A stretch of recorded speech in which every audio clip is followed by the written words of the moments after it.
Hello and welcome to the Just and Center podcast. I am your host, Dr. Jordan Cooper. Thank you so much for joining me once again on the program today. And just a quick reminder for you all that Just and Center as an organization is supported by donors.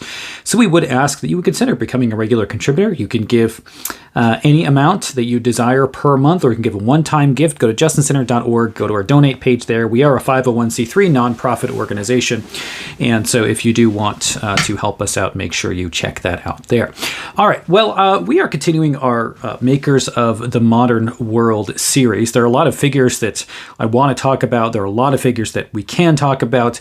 And as I've asked people for what figures they really want to see that are influential for the modern day or contemporary political, theological, philosophical discourse, two names that come up a lot are Jacques Derrida and Michel Foucault. And both Foucault and Derrida are figures that we can't really understand without having a grasp of the structuralist movement, which preceded them, because both Foucault and Derrida are considered post-structuralist thinkers. We generally think of them as postmodernists, but they're really post-structuralists, and there's overlap between those two movements. But prior to that is a movement called Structuralism that is probably not as familiar to many people today, but we really have to see what the roots of some of the ideas that we see in Derrida and Foucault and others are as well. So we're going to be talking today about the structuralism of two figures. Primarily the first figure, but we're also going to at least touch on the second figure, who are generally considered to be the kind of two fathers of structuralism. The first is Ferdinand de Saussure. Saussure is the founder of the structuralist movement with his book called Course in General Linguistics. We'll talk a little bit about this book and how it came about. And then Claude Lévi-Strauss. So those two figures are really at the foundation of the structuralist movement. They're certainly not the only structuralists. I do plan to do some more diving into a couple other thinkers that are kind of associated with structuralism as well. So we're going to be looking into Roland Barthes, for example, and Lacan as well as another significant thinker. So as the structuralist movement develops past Saussure, it gets involved in Freudian psychology, Marxist ideas in some thinkers, and it starts to get attached to a lot of other ideas to create more comprehensive philosophical systems. But Saussure is the foundation for a lot of it. So as we're talking about the rise of structuralism and exactly what structuralism is, we do have to take just some time to talk about the context. So what's going on in the world philosophically? What are the ideas that are being responded to here? What's generally happening in the world at this time? As we've discussed, these other thinkers, these ideas don't just show up kind of out of nowhere, but one series of philosophers ends up answering a question that the last generation of philosophers maybe raised or proposed an answer to, and perhaps the answer that they gave was not satisfactory. So what we see is there is definitely continuity between those thinkers and the thinkers that we see here. And so we're going to talk a little bit about some of the past thinkers and what happens in the early 20th century. Now, I want to say this before I jump into what some of these thinkers are, is Saussure is part of what is called the linguistic turn in philosophy. And this is something that happens in the 20th century, is philosophers start to focus a lot of their time really on the nature of language. And there's certain reasons for this. But if you look through the history of philosophy, in different eras of philosophy, philosophers tend to focus on particular questions in particular eras. So if you look at, say, the ancient Greek philosophers, they were largely dealing with metaphysics, the question of what is real, what is reality, what is being. How do things relate? What are essences? How do we know what objects are? How do unity and multiplicity in the world connect to one another? So those are really the basic fundamental questions of reality. Now, they're also asking questions of purpose and ethics. And questions of purpose and ethics, I think, are really the most fundamental, really philosophical questions, because those are the questions that human beings just naturally ask from the youngest ages. But as we then get into the medieval period, medieval philosophy is largely concerned with the questions of faith and reason and how faith and reason connect to one another. Once we get into the rise of modern philosophy with the writings of René Descartes, Descartes really starts a shift in philosophy to a completely new set of questions.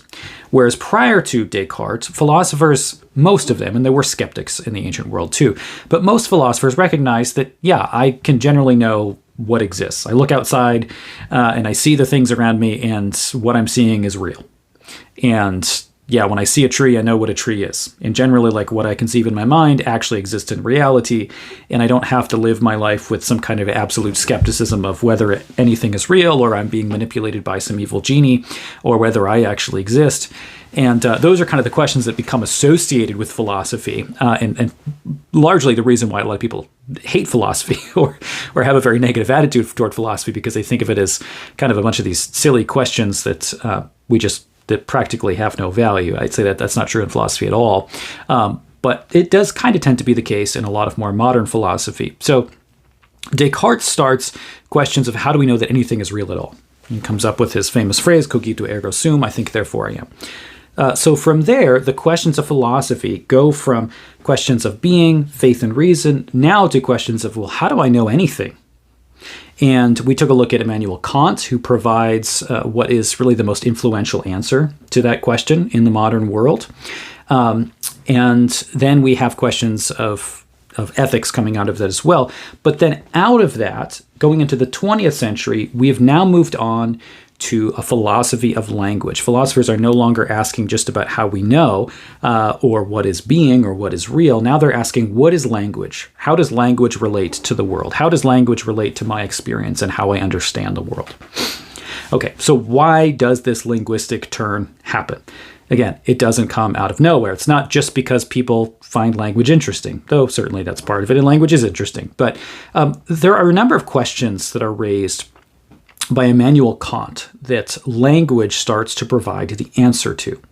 Now, if you haven't watched the video on Kant, that will help set some context here, because I'm going to do a very brief overview, and Kant is a bit complicated. So if you are not familiar with Kant, I'll try to summarize this as best I can, but you may need some additional listening or reading to get where I'm coming from here. Kant spoke about the necessity of discovering what he calls a priori truths. These are truths that are not derived from experience. These a priori truths were what he saw as those which are universal. They are not particular. They apply in all circumstances, not just in some circumstances. So we see this, for example, with his idea of the categorical imperative, where he says that moral judgments, right moral judgments, are those which aren't just made on a case-by-case basis, but are universalizing principles that aren't dependent upon my experience or your experience. They're just universal moral rules that should apply in every single circumstance, no matter what. So he's looking for these kind of universal ideas that precede our experience of the world. So these are these a priori truths that Immanuel Kant is looking for. And for Kant, there were a number of these things that he would consider a priori truths. He largely focused on mathematics, particularly geometry. He talked about the a priori belief in things like time and space. He even put God within this category, though God is really more for Kant practical than actually real necessarily. Kant, however, did believe that the real world existed. It was not created by our experiences. However, we only understand the world through our experiences. So I don't really have access to truth as it is when I encounter the world a posteriori, which is derived from experience. When I encounter particular things in the world, I am encountering something that affects me in my mind and my experience. It affects my touch, taste, hearing, all of these things. But for Kant, when we experience things in our lives subjectively, we don't have a grasp of what he calls the thing in itself, or what reality actually is in itself. Now, Kant says, but reality in itself really does exist, he's saying, even though we don't really have any access to it, or don't really know what it is. The next generation of philosophers, post-Kantian philosophers, start to say, well, maybe there really is no world in itself. If you have no access to it, who knows that the world actually exists? Maybe it's just a bunch of sense impressions, and that's all that exists. And so there are these questions of of reality? How do we know reality? And is there something that we can find that is more universal underneath reality that gives us a way to kind of comprehend the world around us? And eventually, language increasingly is seen as the way in which we understand the world. That the categories of linguistics are really the general categories, the categories of language that unite us, and that we can only think in and through the categories of language. And so language starts to be seen not as that which is reflective of the real world, or is just mimicking the real world, what's referred to as a mimetic view of language. Instead, language is really a system of signs and symbols through which we understand the world. And in other words, if you have one linguistic system and some other culture has another linguistic system, you're going to see reality very differently. And it's not that language reflects how you view reality, but instead you view reality through the lens of your cultural language, through the signs that you are a part of, that are part of your culture. And so really language becomes the ultimate reality, because language is the only universal, the only thing that we can really agree on, the only way that we can communicate, the only way that we can understand the world. And so it's not that concepts are reflected in language, but language actually creates the concepts through which we understand things. Now that becomes very important as we start to think about debates in the world today. If you look at discussions of, say, pronoun use, if you talk about questions of how do you define a woman, how do you define a man, the questions that are being raised really only make sense within the structuralist and then post-structuralist context. Because if you can define language or a word, then you can define reality, rather than the other way around. It's not that language reflects reality, but that language kind of creates reality. So if you want to shape reality, you change the language. So I think that's where we'll see that this movement is very important. It's very important for understanding where our world is at today and some of the discussions and debates that people are having in philosophy, but also just in popular culture. So we have a lot of philosophers at this point that are trying to find this underlying structure that we need to understand the world, similar to what Kant is doing. And as they're looking at this underlying structure, people propose all sorts of different things. So one of those is Marx. Marx proposes that fundamentally economic relations are the structure through which we understand things. This is why he says that humans as a species are really socially constructed. We are constructed. Our own being, our consciousness arises out of our economic relations. Whereas a lot of the structuralist thinkers are going to speak about our consciousness arising from language. Like we are not conscious apart from language, but we're conscious through language. So in some real way, language ends up constituting us as beings. So we see Marx tries to do that. So we can see that structuralism is kind of trying to do the same thing as Marx in that they're both trying to understand and explain these Kantian universals and find some kind of common ground. And that doesn't mean that all the structuralists are Marxists, by the way, but some of them end up combining Marxism with structuralist ideas. So Roland Barthes does that particularly, though he's not a straightforward Marxist either. He's a thinker that we're going to delve into a little more. All right, another point that is going to be really influential for the rise of structuralism is Hegel's idea of the totality. And so we talked about this with Hegel, but also with a lot of the Marxist thinkers, neo-Marxist thinkers in particular, that there is a move away from understanding reality as a series of disconnected objects. Well, what I refer to here is the atomization of objects, so that you have a bunch of separated little objects that you encounter. That you encounter this object over here, you encounter this object over here. With Kant, we saw that there was the question of how does the subject relate to the object. So we're redefining how I relate to the things that I encounter around me. Hegel comes up with this solution that everything is really, in some sense, one. So he has this idea of this Geist, this world spirit that underlies all things, and through which the world develops. So he sees everything as one interconnected reality. And so Saussure is going to do this as he looks at language, and he's going to say language has to be understood as a system. It's a whole system of signs, and we can only understand it if we understand the totality of the system. So we have to take it as these are not separate parts or objects, but are all constituted by one another in some real way. All right, then we have another movement that is influential on a lot of structuralists as well as post-structuralists. That is Freudian psychoanalysis. So we have the rise of Freudian psychology, and particularly one idea in Freud is going to be most influential, and that is the notion of the unconscious. And the notion of the unconscious is something that makes a lot of sense with Kant, because as people are looking for what are the universal structures of the human mind, what are those things that we all share that are just there underneath what we experience day to day, and that's kind of how Kant comes to these truths that he refers to as a priori truths.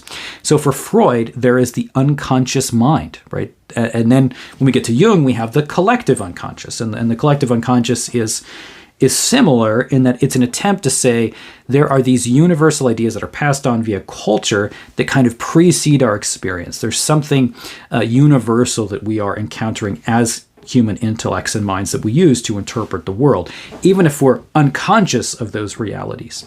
So Freud becomes influential upon structuralists. And we could say the collective unconscious in Jung is similar in a lot of ways as well, though I haven't seen as much impact of Jung on these thinkers as Freud.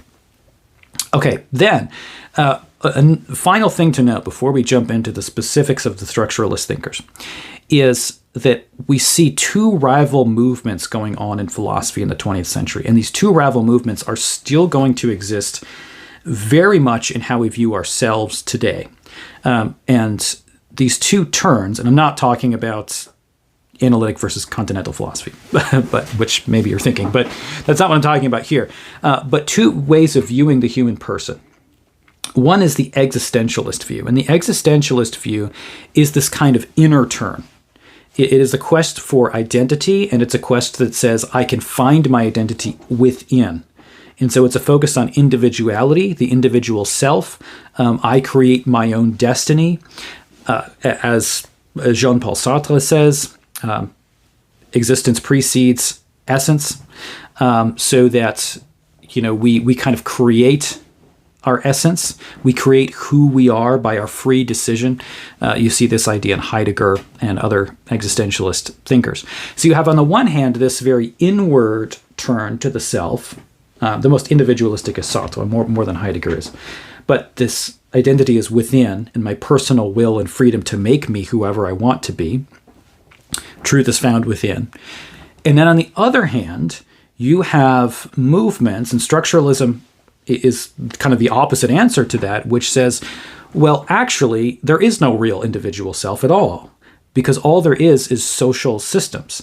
And if there is any individual self, it's not really out of freedom, but your individual self is really the result of these social systems that you're a part of, specifically linguistic systems, but not exclusively linguistic systems. Because if you look at the semiology or the study of signs, we're talking not just about speech or written language, but also just kind of social signals in general. So reality is constituted by society, and you really don't determine who you are, because that's society that does that for you. So you have these two competing views, and they can't really coexist. So you have these two turns, one to a strong individualism, which says find the inner self inside, and one that says reality is just a system of signs and symbols, and that's it. There is no real individual self in the fullest sense. And with current debates surrounding gender, I think this is where you see both of these ideas are really mixed together in a lot of arguments, which is inconsistent, and people don't actually see the inconsistencies. But I think when you start to see these movements, and then you hear a lot of the rhetoric that's going on in political discourse today, you start to see where these pieces kind of end up fitting together and what's going on today. Okay, so Ferdinand de Saussure, he is born in 1857 in Geneva, Switzerland. He was actually born not too far from John Calvin. You can see both of their graves within a relatively short walk of one another. And the same is actually true of Jean-Jacques Rousseau. So interesting town, city that has had a lot of the most influential thinkers in the world in the last 500 years. So with Saussure, you have a system of also signs and things signified, which is similar to Calvin's view of the sacraments, kind of interestingly enough. I don't know if Calvin actually had any impact on Saussure, but I see a little bit of a connection there. So he studied at the University of Geneva. He then studied at the University of Leipzig. He wrote a dissertation on Sanskrit, and really he is an expert in languages. He's an expert in linguistics, and he teaches linguistics. But throughout his career, though his earlier career was specifically teaching specific languages, he ends up being more interested in the broader philosophy of language, which is where his work on linguistics really comes from. So he lectured at the University of Paris on a number of languages, and he wasn't actually teaching philosophy or linguistics broadly yet.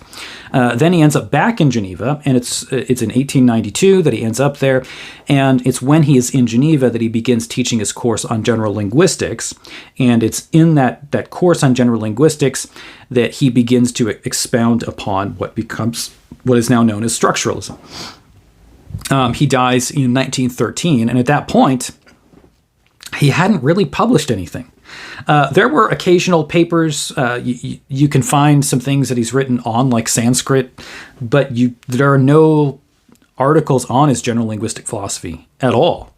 He did start writing a book, and he didn't like it, so he stopped writing it. I guess it was just released in 2002 or something, but it was never actually finished, and he wasn't even happy with that book. So it's kind of interesting that this very influential figure actually didn't publish like anything about his work in his lifetime. But the students of Saussure recognized his brilliance and the impact of his thought, and didn't want his thought to die out with him.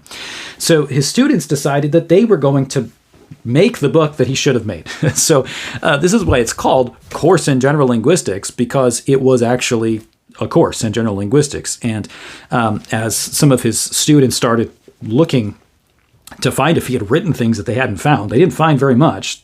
But what they did end up finding was a lot of written transcripts from his students who were sitting in class writing down everything he said. And so it was basically a compilation of notes from students in Saussure's lectures that have created this book, which is so influential for the 20th century.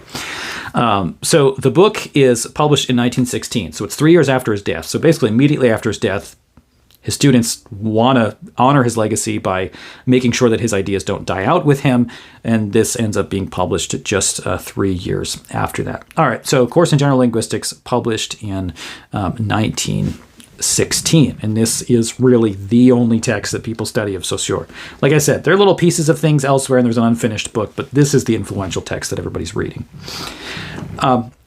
So within this text, Course in General Linguistics, Saussure develops a theory of language. And as I said, language is really, in some ways, an answer to the questions that are posed by Enlightenment philosophers, particularly Kant, in terms of trying to figure out what exactly is universal. What is the thing that kind of unites all people in their thought? What makes a common ground that we even share any similar view of reality, that I can even communicate with you in any coherent sense? Somehow we all live in this world together. We're not just purely living in our own individual subjective minds. And so Saussure says this is where language fits in. And so language for Saussure is not just an individual matter. It's not just a private matter. So it's not like my sense experience in that, I may smell or taste something and it may smell or taste good to me. Like, this is something that is by its definition public, because language exists for the very purpose that I can communicate with you and you can communicate with me. that we have some kind of relation with one another, and relationships are really developed on the basis of language.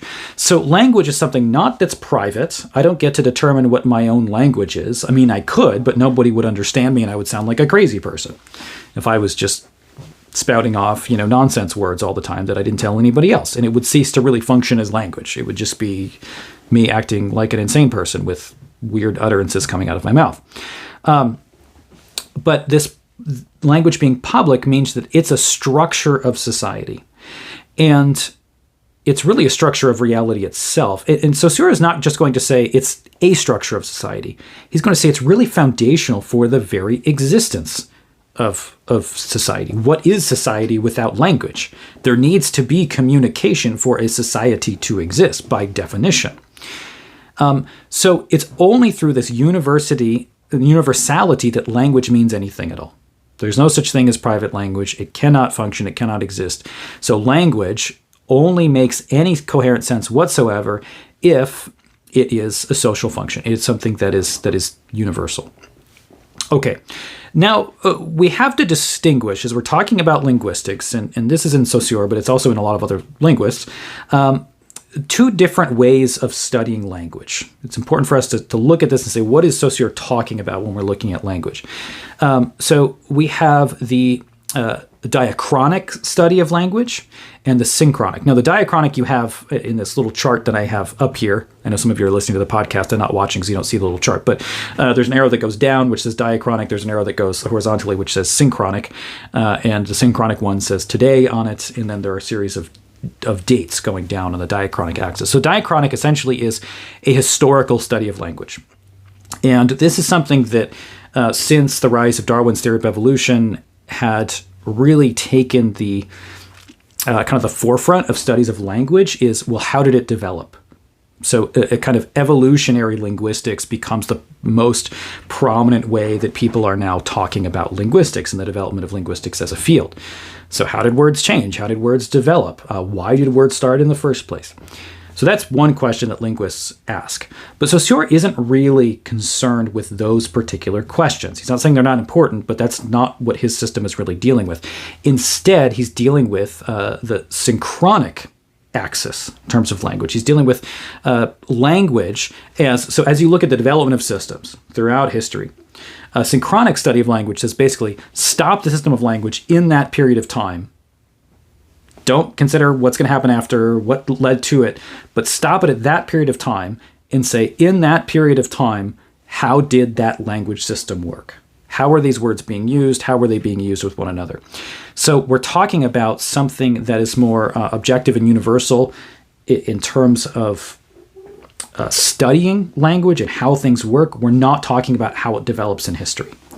So Saussure says basically at any point in history, you can stop at that point, that year, whatever culture you're in. And of course, this differs from culture to culture. And it even differs, within one country, depending on where you're at. Different words have different meanings, what Saussure notices.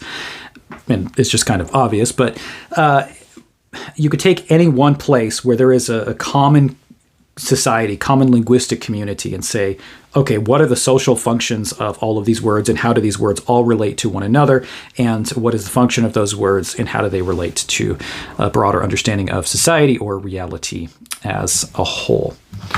All right, so that's the diachronic-synchronic distinction that we see here. Okay, now here's a distinction that I'm going to give you that shows up in Saussure that's really key to his thought. And that is the distinction between parole and langue. And generally we can refer to this as the difference between speech and language. Speech being the actual speech act or the actual utterance itself, what you hear when I am moving my mouth. Language being the underlying system of how words fit together and how it is that we talk. So we're talking grammar, syntax, those kinds of things. Whereas in language is more universal, right? It's broad because it's a system that is not just limited to me, as we've said, but speech is particular, because speech is my actual utterance of things in this language. Right now, as you're listening to me talk, you are listening to speech. You are listening to utterances that are coming out of my mouth. And the only way that you understand anything that's coming out of my mouth is because you have a shared language, a langue. We have this shared linguistic context so that you know the rules and syntax and grammar, so that when you hear me talking, it makes some kind of coherent sense to you.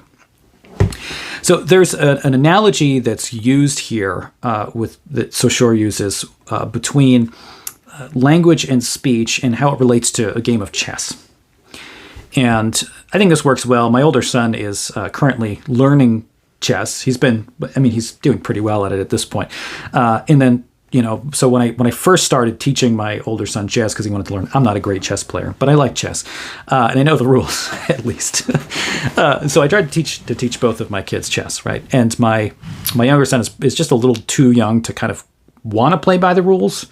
And he's like, nah, whatever. I want to move this piece here, and I want to move the pawn over here and do this and that. And I think there's a certain point in our development where we just all do that. This is something that shows up as a stage in childhood psychology. But at some point, we like things that are more structured, right? We want to play by the rules. But you have to get kind of to a certain age and point intellectually where you really want to do that. And so my older son is very much at that stage, wants to learn the rules, wants to do it right. So we've been doing chess. But when you're playing chess and doing it the right way, instead of you don't just take pieces and do whatever you want with them, right? You don't just take your pawn and move it over to the other side and smack the queen down on the other side. No, you have certain places that you can move at certain times. So there is freedom in chess, right? There is freedom to make a move, but there is not freedom to do so outside of the rules. And so this is an analogy to say it's like language, right? Think of language as like, these are the rules. This is how the game works. But speech is like making the individual play. So it's not that there is no freedom in saying anything, but you don't have some kind of absolute freedom, unlike what the existentialists will emphasize, this notion of total freedom. Well, no, you're constrained. You're constrained by your linguistic context. And even if you want to go outside of the linguistic context and use words to mean things they don't mean, it's not going to work, because then nobody's going to understand you and they're not going to get what you're doing, and then therefore it's no longer functioning as language. So you're stuck, right? You're stuck by the rules. So you have to move within that. Now, Saussure is also going to say that there are limits with this chess analogy as well, because with chess you have to actually kind of consciously know the rules. With language, though, it's very often unconscious. Like I don't think about the rules of language as I am now communicating with you. It's somewhat unconscious. So, think about someone who's totally unconscious in playing chess. I don't know. But so that doesn't quite exactly fit. But I think it's a generally helpful analogy to see how speech then relates to language. All right. So this then, out of this comes the development of a discipline that is referred to as semiotics or semiology. When we're talking about this, we're talking about the study of signs. And here we're talking about linguistic science, but not only linguistic science. So if you're looking at any society, right, we have common signs. We have things that we understand in certain social situations that bring understanding of what's going on, right? If, you can think about language, of course. If I say hello, it means, I'm greeting somebody, and the normal response is hello. Like, we have a system of words that generally go together. You understand this. I don't say hello to somebody and then they just scream banana peel or something. It wouldn't make any sense. And maybe somebody does that, but it's probably because they're a kid trying to be funny, or somebody who's crazy. But generally, right, we have expected things that people are going to say, right? If I hold out my hand when I meet somebody new, and COVID and all that, and maybe it's not as standard as it was, but generally it's like, socially, what they're doing. You pull your hand out too, and you shake their hand. That's a social sign. It's a social greeting. So we're talking about structures of society. We're not just talking about language, but also we're talking about ways that we communicate with our bodies. And I could say this is what happens in a liturgical service. You can watch all my videos on liturgy that I've done. And so I'm agreeing with a lot of what Saussure is saying here. He's taking apart things in a way that's true, right? We do communicate by means of signs, and it's true that signs are these kind of comprehensive systems. We do understand signs largely through other signs, and he is right that these things have a kind of universality in a culture, that they are public. The question is there an essence behind those things? And that's where we start to see, I think, some of the divergences here. Okay, so if we're looking at signs, we have two components of these signs. So there is the signifier and then the signified. Now, if you read anything on linguistic philosophy at all, you're going to see these terms show up all the time. They're really the center. You got to have this notion of signified and signifier. So the signifier is the verbal utterance. The signified is the idea that is pointed to by the sign. Okay, so if I hold this cup up that I have in my hand and say coffee, what am I saying?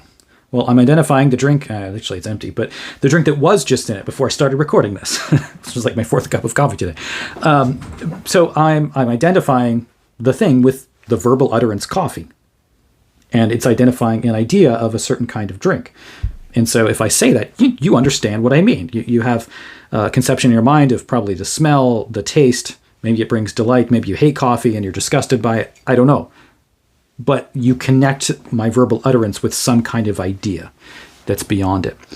So this notion that words don't just point to objects, but ideas. So word pointing to an object would be more like me just saying, this is coffee, and I would be talking about just the particular thing that's in this mug.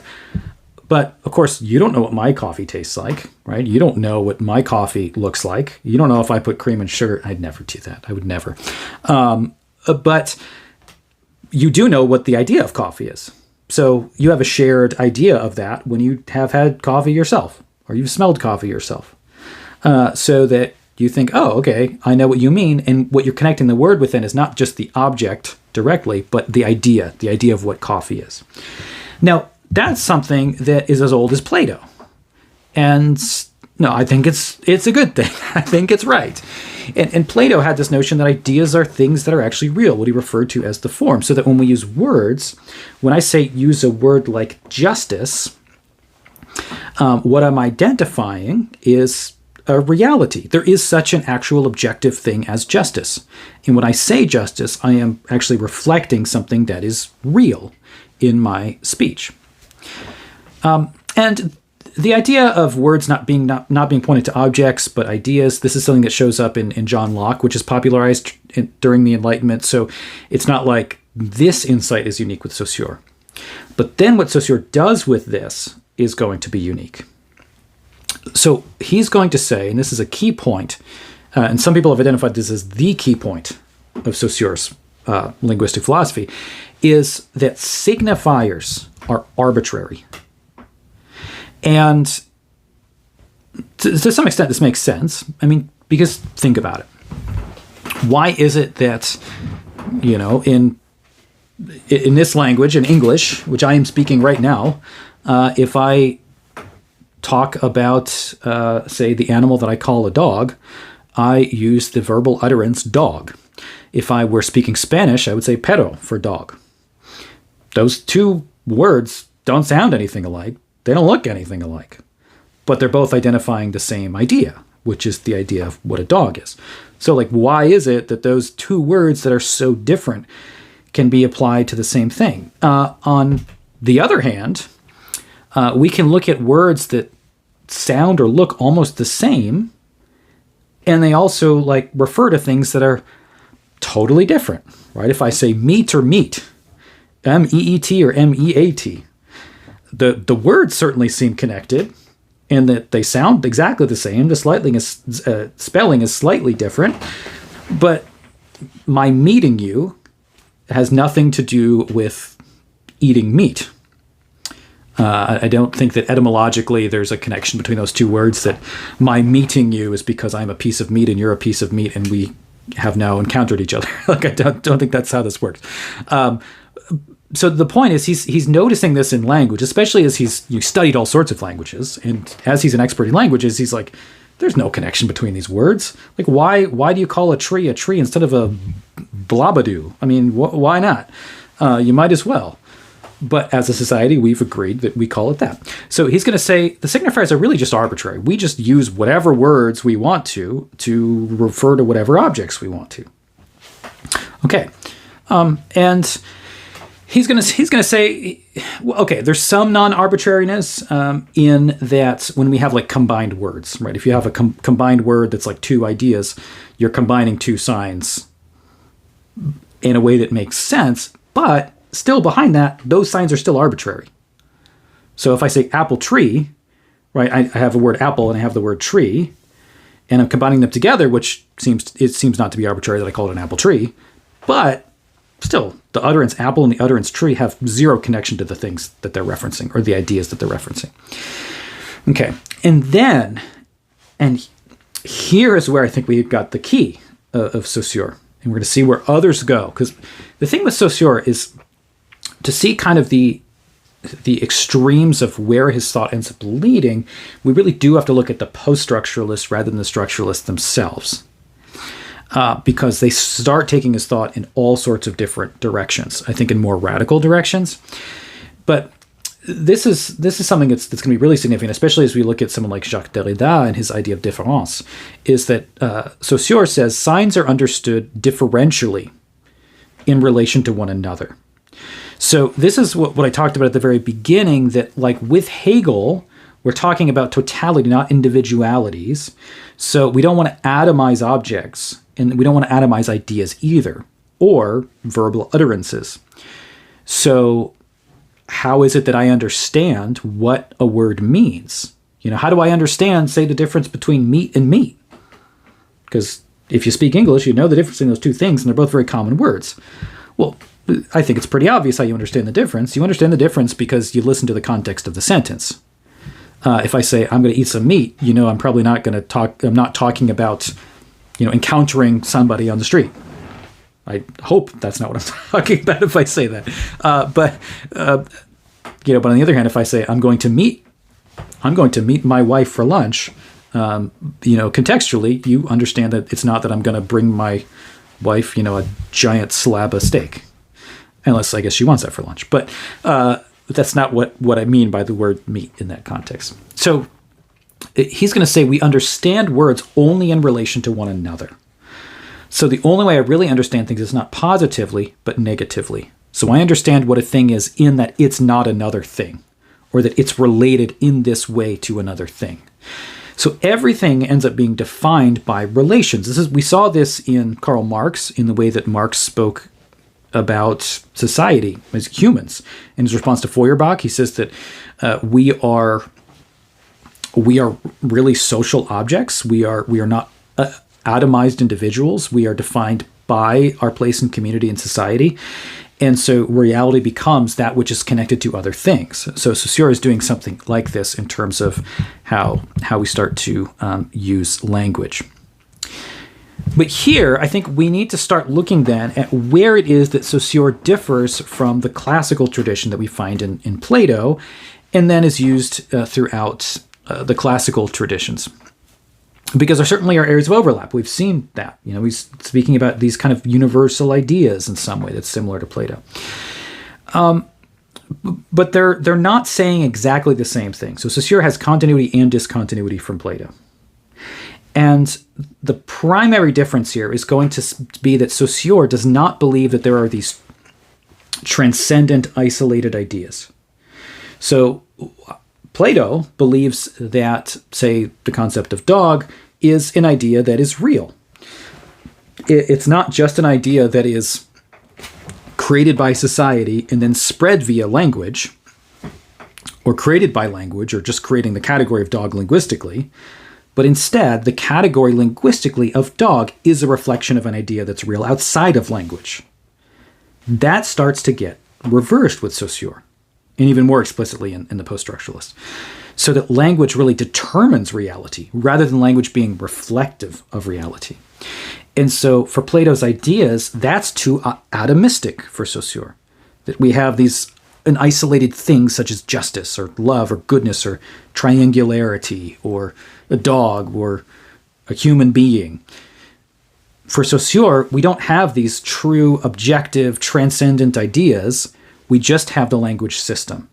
And those ideas just exist within the language system, not transcendentally, outside of this order in which our speech is a part.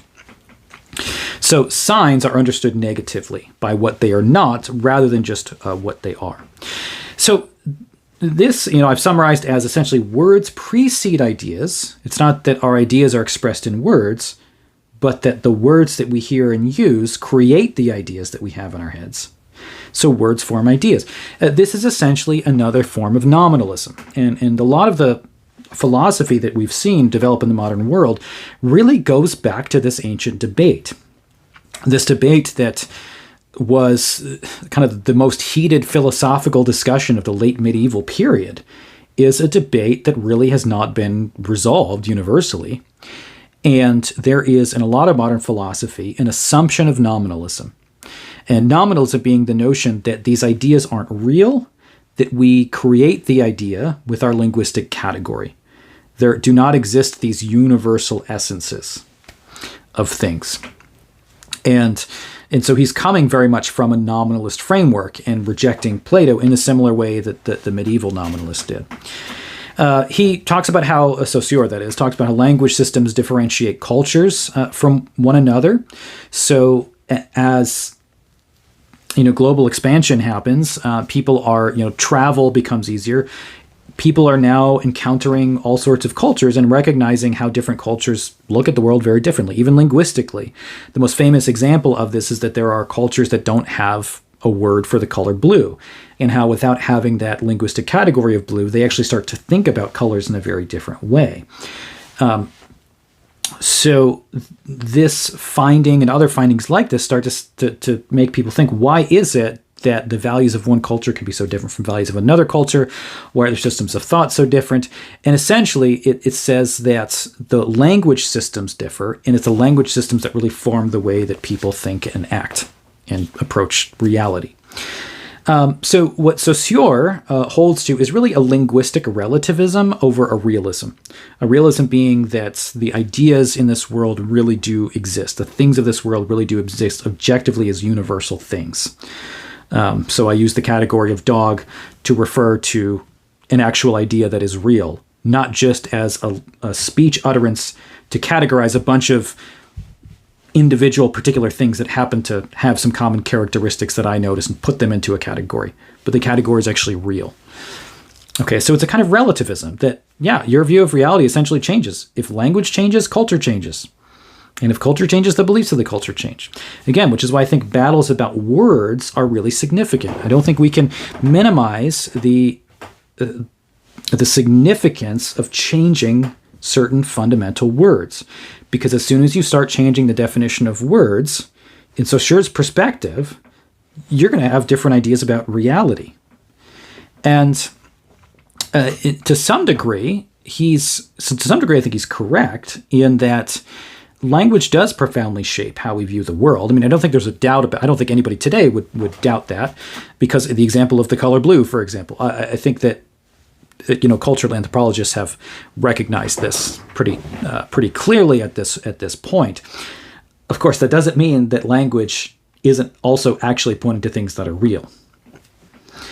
Okay, so there is a bit of a mutuality, I think, in terms of relationship between those two things. But the other difference from Plato is that in Saussure, again, we see this is very Hegelian, very Marx as well, that reality is not in things themselves as essences or objects, but reality is relationship. Reality is how one thing encounters another, how one thing relates to another thing. So reality is inherently, by definition, relational. Okay. Then we have here paradigms and syntagms. I think that's how it's pronounced, and I'm not even sure. But this is just a way of categorizing the relationship between words as Saussure is looking through his linguistic systems. The syntagmatic structure that we have here, or axis that we have laid out here, shows just different parts of a sentence, right? The old man cried is the first sentence here, or our king disappeared. So the syntagmatic approach to language is going to analyze how those words relate to one another in a sentence, but the paradigmatic is going to analyze how parts of speech in different sentences that share that same part of speech relate to one another. So you could talk about how nouns in a sentence and verbs and adjectives and different parts of speech within different sentences relate to one another. Okay, I'm not going to spend a lot of time on that, though, because I'm getting close to our time here, and I want to do a little bit of Lévi-Strauss before we end, because I think he's a very significant figure. So that's the summary of Saussure in his The Birth of Structuralism. But I want to just briefly touch on the next significant figure. So if you're talking about structuralism, these are the two guys that are mentioned more than anybody else. So Claude Lévi-Strauss is how this is pronounced, not Levi, but it's Lévi. So Claude Lévi-Strauss was born in 1908 in a French Jewish home. He grew up in Paris. He studied law and philosophy at the Sorbonne, a very well-known school, and had that reputation all the way back to the time of the Reformation. And just before that, he taught all over the place. He taught in Brazil, he taught in France, he taught also in New York City at the New School there. And Lévi-Strauss's interactions with different cultural groups in different locations are really going to shape how he starts to think about many things. He published a number of books. He became one of the most influential anthropologists of the 20th century. So he is an anthropologist rather than a linguist. And so this is what becomes structural anthropology. And as I talked about Saussure as a linguistic structuralist, we talked about how that's not only language, but it also becomes part of just social systems more generally. So while Saussure is focused mostly on signs or semiology in terms of how words relate, utterances relate, whether spoken or written, and then there's this, when we get to Derrida, you get this discussion of how written communication and spoken communication relate to one another. But Strauss is looking more at cultural signs in culture, how they relate to one another. So Strauss died not too long ago. It was in 2009. He died at age 100. So he, of all the influential intellectual figures of recent history, I think he lived probably the longest, I think. I can't think of anybody else who would have lived longer than that. But he lived to 100 years old. So just to summarize Strauss's work, what he does, because I'm not going to get I don't want to get too much into anthropology here, but it's important to see how the ideas of Saussure end up in another figure and end up affecting another field. So structuralism shows up in all sorts of fields. If you just look up, structuralism on Wikipedia, you'll probably find a number of structuralism in this field, this field, this field, this field. So it's very broad, even though it starts in linguistics. And we can get into Lacan, who uses it in psychology more than anything else. So essentially, Strauss is looking for, just like we see in Kant, he is looking for underlying patterns of thought and action. But he's thinking about this in terms of cultures. And so he's not thinking of just a bunch of individuals in one culture, is more kind of Kant's concern.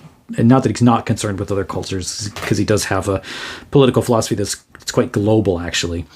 But he's looking at different cultures and saying, are there common themes, are there common patterns of thought that we see among these very different in these different cultures, so that we can kind of look at that and take out of that what are universal human ideals, these universal human experiences and ideas that underlie everything that we do, that show up in various cultural artifacts.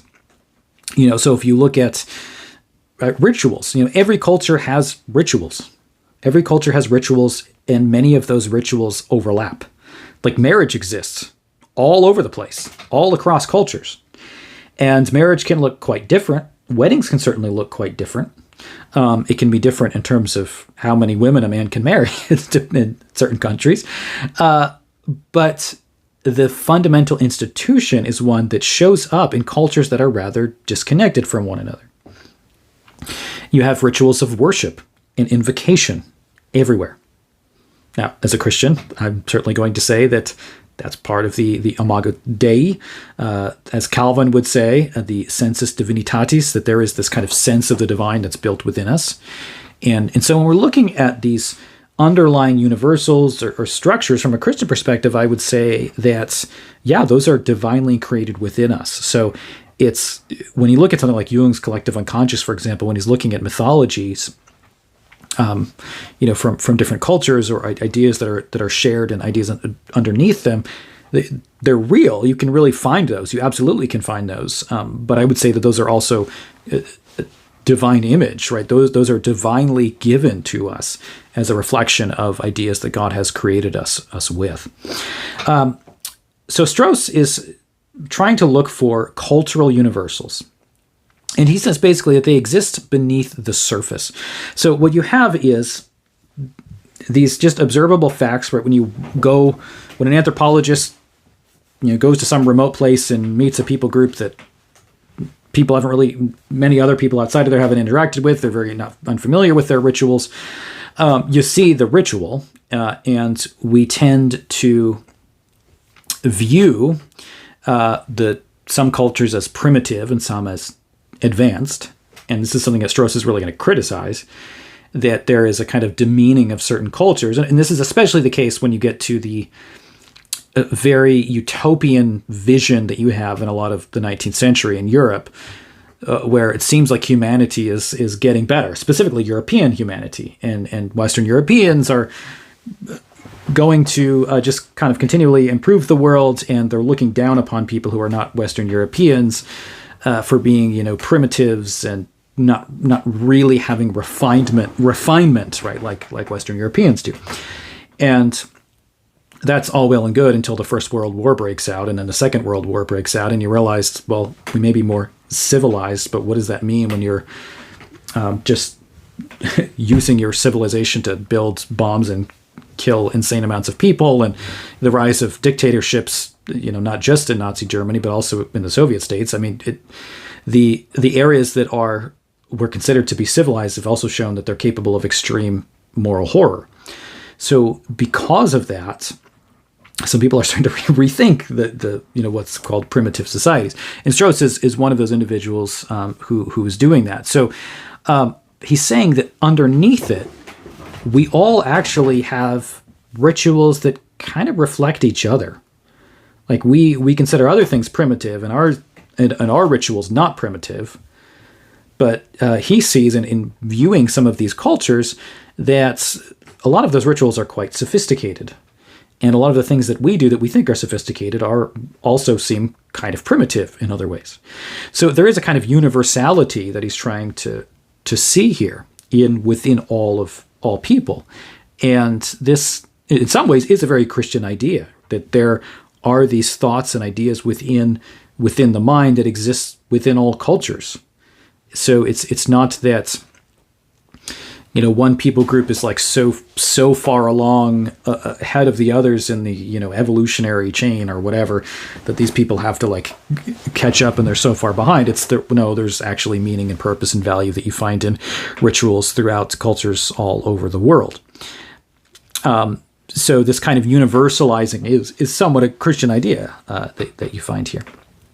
And so he says that essentially we can look at the social order of a culture. We can analyze a social order through relations. And like Saussure, he's not going to look at humans as isolated. Anything is isolated. Everything is about how things relate to one another. So he reads a book by another sociologist talking about gift giving and how gift giving is this system of social exchange which kind of creates mutual bonds. So society in some way is created by like gift giving, because I give you something. I'm showing you that I, value you. I'm kind of tying myself to you in friendship in some way. And then the same thing happens in reverse if they give a gift back. We bind ourselves in social relations through reciprocity and mutuality. So we bind ourselves to other people via social relations. So again, this is about that interconnectedness between people. And relations, he understands really as binaries. And we'll talk a little bit more about binaries once we get into Derrida, where we talk about his idea of binary oppositions. So I'll just kind of leave that there, and we'll develop that a little more. But ultimately, underneath his cultural anthropology, underneath what he sees in these cultures, whether primitive or not, is ideas that are universal, themes that are universal. And so he says they're found in primitive cultures. They're displayed through mythology. So as you look at the mythology of various cultures, you see that there are these general principles that show up over and over and over and over again. I mean, look at, Native American mythology versus South American mythology, Greco-Roman mythology.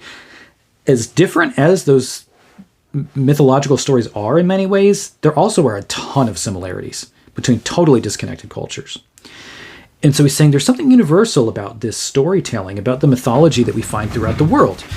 And this is something that like C.S. Lewis grabs onto with this notion of Christ as the true myth, that there is a mythology there's worldwide, and myths are spread throughout the world, but there is this truth underneath them, and Christ fulfills those realities. We see this kind of language used in some early Christian writers, like a Justin Martyr, who talks about the revelation of Christ within myth.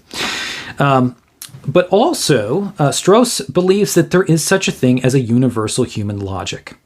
There is some kind of universal reasoning, and that universal reasoning can be found by examining these cultures and examining why they make the decisions they do, why they think the way that they do, so that he sees there's going to be something that is not just individual, but something that is universal, that unites people together in their logic, their reasoning.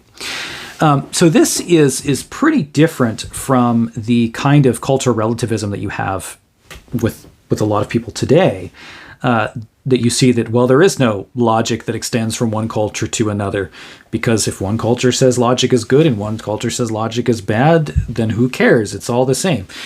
Strauss does not do that. He's looking for something far more universal than that, and you may even say transcendent to some degree. So these systems, though, that we find in Saussure and Strauss, they're looking for some kind of universality, similar to what Kant does, but they're still not seeing that universality as really transcendent. Because truth is really still found in social structure. Now, for Strauss, it's a little more universal in terms of social structure because of the similarities between social structure, as he's going to explain it. But what we're going to find when we move to the post-structuralist is that there is nothing about reality except social structure, and it is whatever it is. So if one structure says something is true or not, then you just have to believe whatever that social structure is insofar as you're in that social structure. And at least all sorts of problematic conclusions. But we'll get to that as we move into the next one.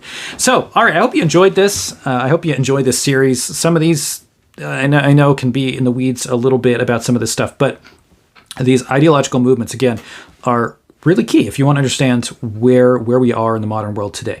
Because like it or not, the ideas in the academy filter down through culture, and the ideas in the academy do shape how people think about the world around them. Even if you've never picked up a philosophy book in your life, philosophy's had a really big impact on you. And these thinkers have had big impacts on you. You just had no idea. Because they become really part of that universal language, right? They become part of those universal signs. You just don't necessarily know the roots of it. So if you haven't yet, make sure you do subscribe, like this video, comment, because it helps the algorithm, and that's always fun.